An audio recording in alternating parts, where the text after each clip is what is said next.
International businessman, philanthropist, and liberty activist Tony Stiles was arrested today by local police for what Stiles called a victimless act of civil disobedience.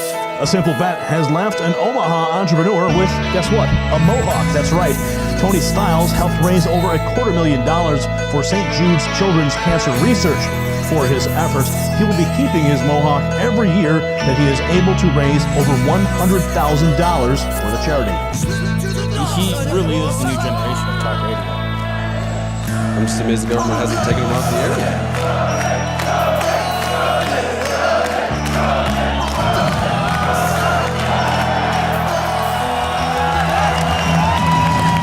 What is up, Mohawk Nation? You are listening to the king of accountability, the facilitator of awesome, the ambassador of badass, and defender of freedom, the prognosticator of potential problems, the prophet of political propaganda, the freaking Mohican, right here on the Tony Stiles Show. The Tony Stiles Show is the fastest growing radio show in America right now. In just 1 year, we have taken the show from being a local Omaha radio show to national syndication. Together, we're taking liberty to the mainstream. Now, we don't have a lot of time to waste. The show is packed. We've dedicated this entire show to the reasoning behind legalizing marijuana. We'll be joined by my friend and fellow activist, Danny Panzella. He has a new film coming out titled, Does Pot Cure Cancer? In about 20 minutes, we'll be talking to him. Later on the show, we'll be joined by Mike Booten from Cannabis Nation and Discovery Channel's Weed Country. He is considered one of the foremost advocates for proper education when it comes to marijuana use. Right now, we're joined by Columbia University professor and author of the book High Price, Dr. Carl Hart. Dr. Carl Hart, tell us a little bit about High Price.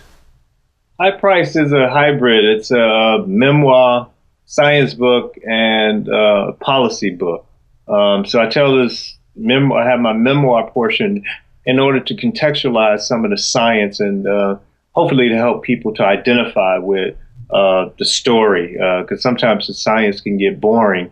And then when you think about the memoir and the science, you have to do something about what you found and what you think you found. And so that's where the policy portion comes in. Interesting. So tell Mohawk Nation a little bit about this. You have your memoir section. What does that include exactly? And then you lead into, evidently, into the science part of things. I'm interested to hear about the transition in that. Did it have to do with education and that's where things kind of turned around? Or what was it? Yeah, so I grew up in Miami, and I grew up in a neighborhood where it was deprived, basically. So a lot of people weren't really in mainstream or doing well, including me. I sold drugs, I used drugs, I engaged in petty crimes, a wide range of things. Luckily, I played high school basketball. That kind of kept me plugged into school. It sounds like you fit in pretty well with my staff. In what regard? You don't want to know. Just keep on going. Basketball, that's where we were. Yeah, so the basketball kind of kept me plugged in. I thought I would get a college scholarship. It didn't happen. And as a result, I went to the military because I was too embarrassed to stay at home without having gotten a scholarship. And in the military, I started to go to college, and that's where I started my education. And I thought that I would make a contribution to communities like mine by solving the drug problem and studying in school. And I wanted to learn more about the neurobiology of drug abuse. And let's stop for just a second. You say drug problem. Define what you see as a drug problem. Yeah, that's a great question, because what I saw as a drug problem has changed over the years.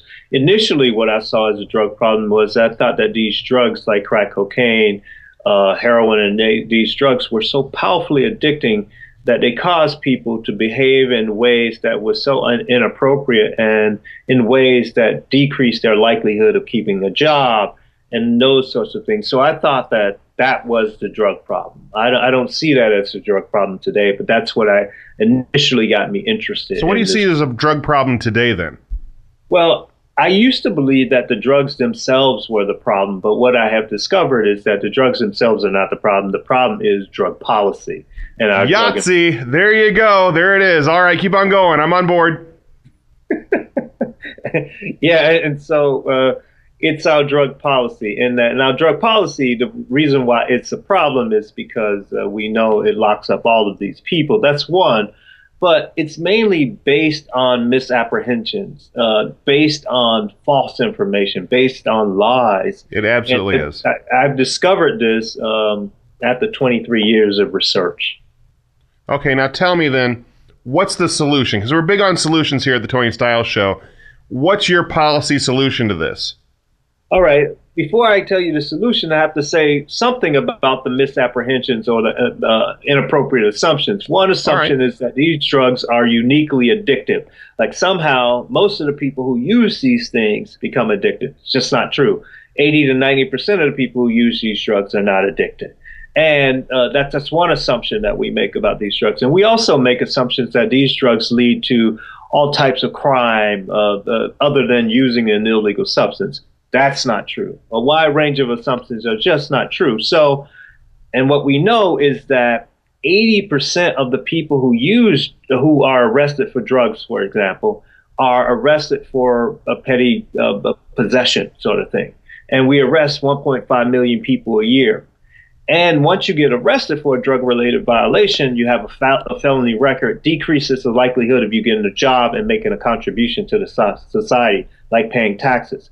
Given that that's the case, I argue in High Price that we should decriminalize all drugs. Now, decriminalization is not legalization. Decriminalization is drug sales remain illegal. But if you get caught with possessing drugs, you no longer get a criminal record. Instead, you get treated like a trafficking violation. And so you get like an administrative fee that you have to pay. Sure. Do you see there being any benefit to, instead of treating it as a criminal offense, as treating it as a public health issue? Well, I think the public health issue has some bankruptcy in it as well, and this is one of my concerns about this. If you got 80 to 90% of the people who use these drugs without a problem, you don't need a sort of public health sort of thing. And so, yeah, you certainly have people who need public health help, but the vast majority of people are like the president of the United States, who has used cocaine, who's used marijuana. The guy before him, George Bush, used marijuana, widely suspected of using cocaine. So it's not a public health or law enforcement issue. That's not it. I think when we have it in those two extremes, we're wrong. We're missing the 80 to 90% of the people who don't have this issue. I believe you're absolutely right. Those are valid points.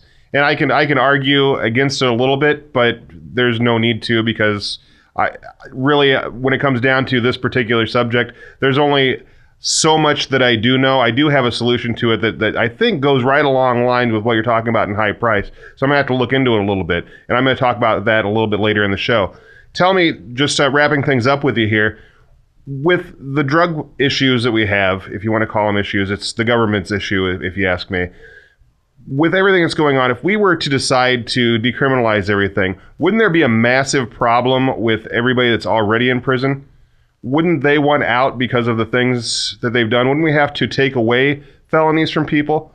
Or can you explain that to people a little bit? Because I talked to Rand Paul a little bit about it a couple weeks back on the show, and he mentioned that it'd be very hard to do policy-wise. I can't remember the exact quote, but I think I'm on the right track. It'd be very hard to do policy-wise to go retroactive on the decriminalization. Well, that's troubling, that sort of concern, because it's almost like saying that we're worried about having too much justice, right? We will deal with that issue. Right now, I'm thinking about what is the right thing, what is the just thing for the society to do. The just thing for the society to do is make the laws representative of the crime, and they don't fit right now. And the issue of people who've been convicted prior to now, we'll deal with that later. But because on the one hand, we know that those folks may have broken the law. They broke the law before. I think that's one of the big problems that they have. Sorry to cut you off, but I think that's one of the big problems they have with decriminalizing everything is the fact that they know there's going to be gripes with other people that have priors regarding drug-related issues. And that's one of the reasons they kind of hold back on everything, because they don't want the backlash. I mean, when you look back down at the Prohibition, back when we came out of the alcohol prohibition, and a lot of the things that happened with that, there's some interesting stuff inside there, and we don't have enough time to go into all that. But maybe you can compare and contrast those two things, policy-wise, how that would go down. I don't know. That doesn't make much sense to me. It's like saying that, well, we have to keep slavery because the folks who were born before you were born into slavery. So now that if we get rid of slavery, what do those people think? Well, they want reparations, a lot of them. So wouldn't people want reparations regarding their criminal past that's no longer criminal? Well, societies make mistakes, and people make mistakes in society, and that's okay. The crime is when you make a mistake and you recognize you make a mistake and you do nothing about it. And so we're not perfect, and we don't expect anybody in the society to be perfect. So if we're saying that, well, we have to be perfect, so therefore we're going to be paralyzed for doing something going forward, that's ridiculous. Absolutely. I'm with you 100%. One last question I like to ask everybody this. As far as marijuana is concerned, what do you think the timeline is before the prohibition stops? I have no idea. What I do know is that we are in a moment and where the country is seeing the hypocrisy of what we're saying about marijuana's dangers. There have been enough people who have smoked marijuana to realize that when you smoke marijuana, you won't kill your mother, you won't go crazy. There was a time when you could fool people, but that time has passed. And so I think that we are certainly moving forward. I don't know how long it's going to take. One of the things I try and do in High Price is to educate the public, inoculate the public from some sort of public health crisis that's going to happen around marijuana. There will be some death related, or it won't really be related to marijuana, but people will say it's marijuana. And some grieving parent will go before Congress and say how dangerous this drug is. And we will believe them if we don't get properly educated. And so that's why I wrote the book High Price. So I hope people get better educated and not fall for that sort of exaggerated claims about marijuana. And your book is out now? High Price is out now. All right. What's your website? highpricethebook.com. highpricethebook.com. That was Dr. Carl Hart. Thank you for being with us. I'd love to have you on again. You did a great job. I love hearing about this kind of stuff. I'm a big advocate for legalization on all counts, no matter what it is, and you've just done a great job reiterating everything that I've tried to tell people over the past year or so that I've been on the air. Thank you very much for doing that, and you're welcome back on the Tony Styles Show anytime. Thank you, bro. Take care. When we come back, we'll be talking to filmmaker and activist, my friend Danny Panzella, about his new film, Does Pot Cure Cancer? Stick around. You're listening to The Tony Styles Show.